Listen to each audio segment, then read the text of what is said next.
Hello, friends. Merry early Christmas. Can you believe it's the end of 2019 already? This has been an incredible and crazy year. I've had so many surprises and ups and downs. It's been a roller coaster, but I've also had a lot of really neat God stories, is what I'm calling them. And lately, the Lord reminded me of Psalm 145, which is all about praising God for who He is and all that He's done and telling other people about it. And verse 21 says, "My mouth will speak in praise of the Lord." And I just felt like I wanted to take some time this month at the end of the year and share some of the stories and the things that God has done this year and give Him the praise.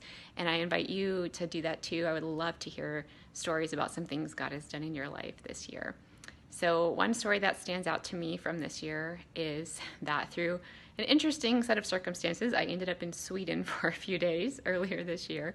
And I looked up an English speaking church and I went and I was sitting there and enjoying the worship. And then there was a break in the service. And so I turned to the lady next to me who was from Canada, but she married a Swedish guy, so she was living in Sweden. And we started talking. And then she introduced me to a lady behind us from Azerbaijan. And we started talking, and that lady was really having a hard time. I don't know her whole story, but it was definitely a difficult season for her. So the lady from Canada said, "Well, let's just pray." So the three of us held hands and prayed. And I just remember tears rolling down my face. Here I am with a lady from Canada, a lady from Azerbaijan, three different countries, three different languages. And yet in that moment, we were together, united in our belief in Jesus, His love for us, the fellowship of His Holy Spirit.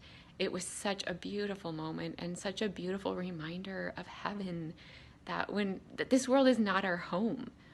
And when we get to heaven, we are going to have so many brothers and sisters from every tribe, every people, every language.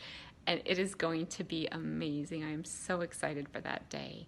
And I'm thankful for that special moment that God gave me to remind me that heaven is my home and just to refresh the eternal perspective. It's so easy to get caught up in today and the difficulties or the ordinary things. And it's always encouraging and helpful to have a little reminder that we are living for eternity, not just for today. So I hope that encourages you. That's one of my favorite stories from this year. And I can't wait to hear some of yours, and I will be sharing some more of mine as well.